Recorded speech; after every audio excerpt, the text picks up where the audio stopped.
Brought to you by Nova शुद्ध घी। जब जब खाए दिल खुश हो जाए, सदियों का नोवा शुद्ध देसी घी, सपना स्वस्थ भारत का। I love घी।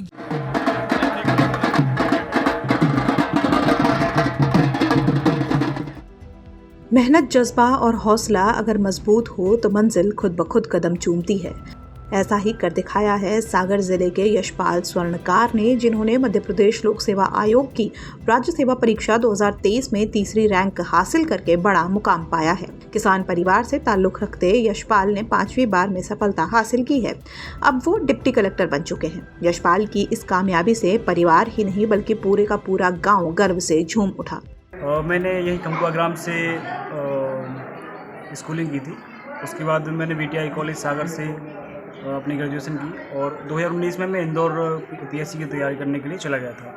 तो स्टार्टिंग वहीं से हुआ और ये सफ़र ऐसा था कि अनिश्चित होता है, हमें पता नहीं होता कि हम कब तक तैयारी करेंगे और हमारा जो टारगेट है हमें कब तक अचीव होगा। लेकिन धैर्य और लगातार मेहनत से मैं 2019 में पहला मेरा इंटरव्यू हुआ और उसके बाद लगातार मेरे इंटरव्यू होते गए। तो 21 में मेरा पहला चयन हुआ था एज अ ऑडिट ऑफिसर और 22 में मैं जीएसटी इंस्पेक्टर बना और अभी 2023 में मैं deputy collector 3rd rank BPSC all over MP में 3rd रैंक। अच्छा, इसके पहले आपकी जो नियुक्तियाँ हुई हैं, आपने कौन सी पोस्ट उसमें चुनी थी, कौन सी नहीं चुनी?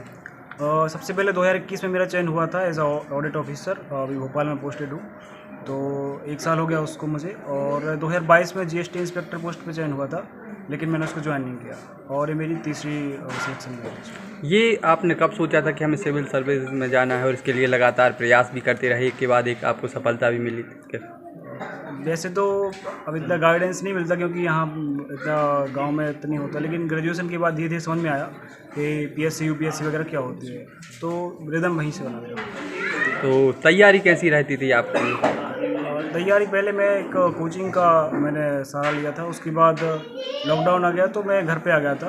तो रेगुलर अपने नोट्स बनाए मैंने, इंटरनेट का भी सहारा लिया और इसके अलावा डिवीज़न एक सबसे बड़ी कहना चाहिए कि एक कड़ी होती है अपने एग्ज़ाम की तैयारी में।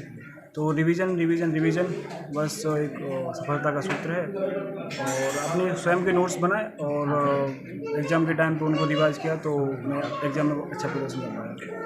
परिवार वालों का आप क्या है, क्या उनका सपना क्या था और आप डिप्टी कलेक्टर? वालों का हमेशा से मेरा सपोर्ट रहा है और घर पे कोई भी समस्या हो वो मुझे तक आई नहीं, उसके बारे में किसी प्रकार का हो। और घर वालों से किसी भी प्रकार का सहयोग हो, चाहे वो एक मनोवैज्ञानिक दबाव होता है, आप लगातार आप मेहनत कर रहे हैं और नहीं हो रहा है सिलेक्शन, लेकिन वो दबाव मुझे कभी महसूस नहीं हुआ। परिवार वालों का हमेशा सपोर्ट है मुझे। ठीक है। दरअसल रविवार को जब यशपाल भोपाल से अपने घर पहुंचे तो उनका ढोल नगाड़ों के साथ भव्य स्वागत किया गया। यशपाल ने कहा कि ये सफलता सिर्फ उनकी नहीं बल्कि उन सभी युवाओं की है जो कठिन परिस्थितियों में भी सपनों को सच करने की हिम्मत रखते हैं। दरअसल यशपाल अपने परिवार के पहले शख्स हैं जिन्होंने सरकारी नौकरी पाने में सफलता हासिल की है, परिवार का सपना पूरा किया है। दरअसल यशपाल ने इंदौर में रहकर परीक्षा की तैयारी की थी। खास बात यह कि यशपाल ने अपनी शुरुआती पढ़ाई सरकारी स्कूल से ही की थी। उन्होंने बताया बीएससी करने के बाद साल 2019 में एमपी पीएससी की तैयारी शुरू की थी। प्री और मेंस क्लियर होने के बाद इंटरव्यू भी दिया था, लेकिन रिजल्ट जारी नहीं किया गया। मामला कोर्ट में अटका है। इसके बाद 2021 का 6 महीने पहले रिजल्ट आया जिसमें ऑडिट ऑफिसर के रूप में उनका चयन हुआ था। एमपी पीएससी 2022 में उनका कमर्शियल टैक्स इंस्पेक्टर के पद पर सिलेक्शन हुआ था। 2023 के रिजल्ट में डिप्टी कलेक्टर के रूप में सिलेक्शन हुआ है। फिलहाल यशपाल की ये सफलता उन तमाम युवाओं के लिए मिसाल है जो छोटे गाँव और साधारण परिवारों से आते हैं लेकिन सपने बड़े देखते हैं। उन्होंने साबित कर दिया कि संसाधनों की कमी नहीं बल्कि हौसलों की कमी इंसान को पीछे रखती है। सागर से शिवा पुरोहित की रिपोर्ट, एमपी तक।